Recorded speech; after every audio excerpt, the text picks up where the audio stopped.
The heavy oak door of my modest quarters in the outer wing of the Imperial Palace slammed shut behind me with a finality that echoed through the marble corridors. My hand still trembled as I leaned against the rough wooden frame, the Emperor's crest on my discarded uniform feeling like a brand against my chest. "Leave the palace by dawn," the Empress had ordered, her voice as cold and sharp as the jeweled dagger at her belt. Those violet eyes, usually filled with quiet command and hidden warmth, had been unreadable today, distant, almost cruel. "Your service is no longer required, Captain Arin Voss." I had served her for 7 years. 7 years of shielding her from assassins, of standing silent guard during endless court intrigues, of stealing glances at the woman who ruled half the continent with iron grace and unspoken loneliness. I had loved her in silence, a fool's devotion to a woman whose throne demanded she remain untouchable. And now, with one sentence, she had cast me out like a broken blade. The night air in my small room was stifling. I paced, boots scuffing the stone floor, replaying every moment of that final audience. She had not even looked at me fully. Her elegant fingers had gripped the arm of her throne until the knuckles whitened, but her face remained a mask of imperial indifference. Why? What had I done to deserve banishment? The questions gnawed at me, mixing with the raw ache in my chest. I poured myself a cup of cheap wine from the flask on the table and downed it in one bitter swallow, the liquid burning a path down my throat that did nothing to dull the pain. Hours slipped by. The palace bells tolled midnight, their deep tones vibrating through the walls. I had packed what little I owned. A few clothes, my old sword, a single silver hairpin she had once dropped during a frantic escape from poisoners and which I had secretly kept. Pathetic. I was pathetic. Sleep refused to come.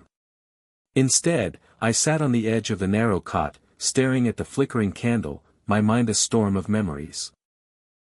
Her rare smiles when we were alone in the gardens, the way her voice softened just for me when she thanked me after a long night of duty, the electric tension that always hummed between us whenever our eyes met across a crowded hall. A soft knock shattered the silence. It was so faint I almost dismissed it as the wind. But then it came again, hesitant, almost desperate. My heart lurched. No one in the palace would seek me out now, not after the Empress's decree.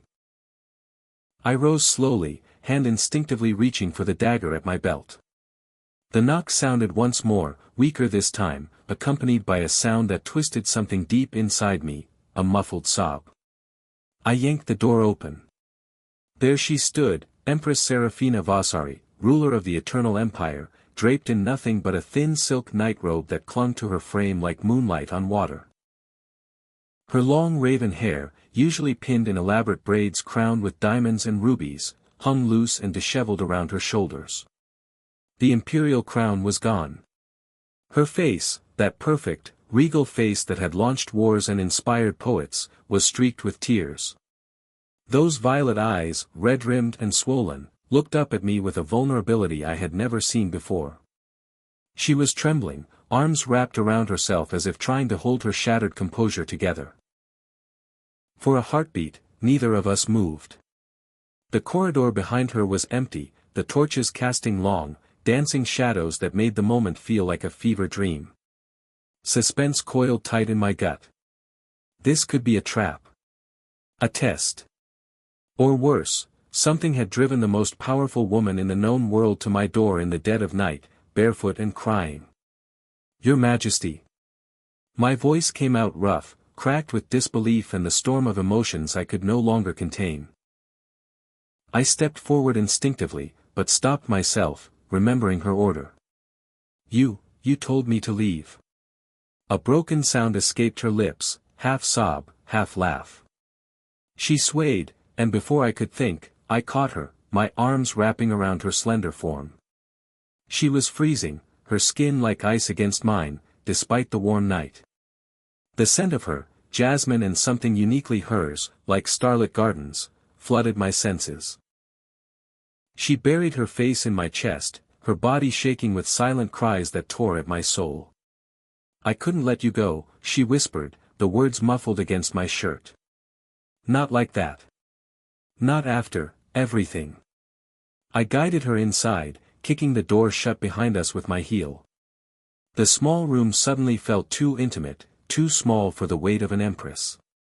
I led her to the cot and sat her down gently, then knelt before her, taking her cold hands in mine. They were trembling violently. "What happened?" I asked, my voice low and urgent. The suspense was unbearable now. Had there been another assassination attempt? A betrayal in court? Or had my banishment been part of some larger scheme I couldn't see?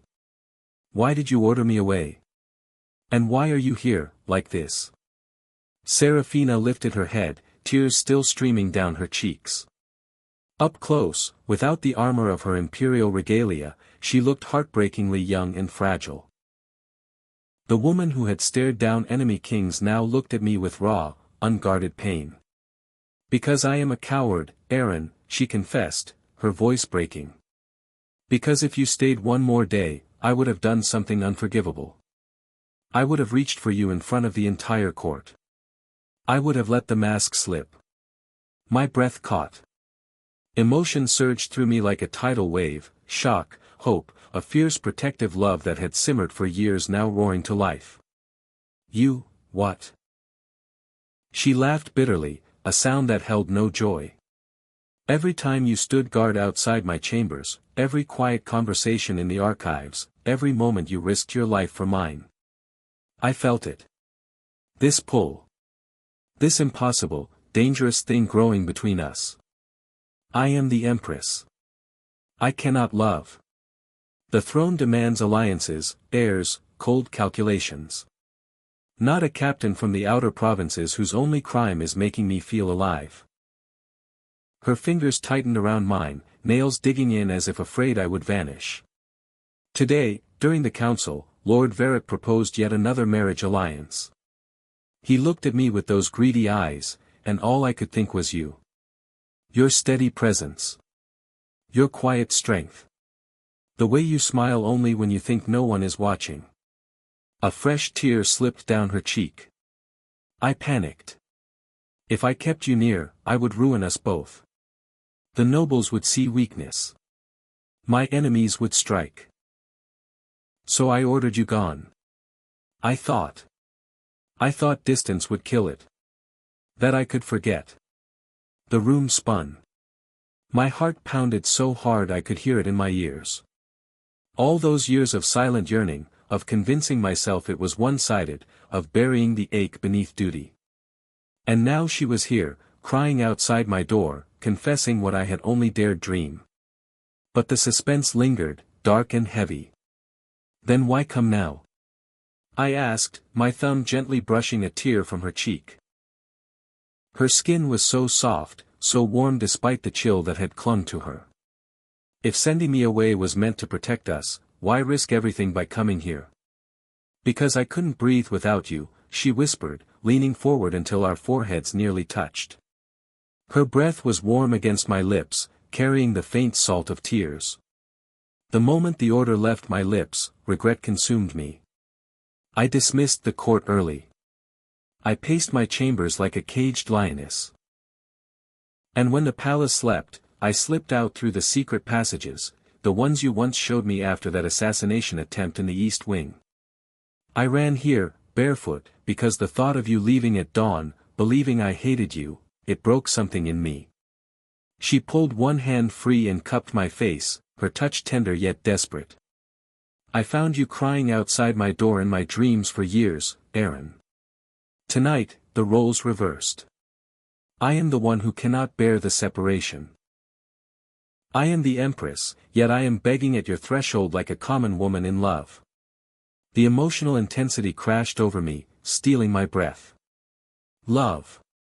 She had said it. Not hinted, not implied, spoken aloud in this tiny, candlelit room. My own eyes burned as I rose slightly, pulling her into my arms properly. She came willingly, collapsing against me with a shuddering sigh.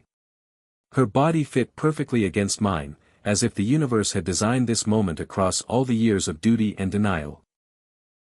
I held her close, one hand stroking her hair, the other rubbing soothing circles on her back.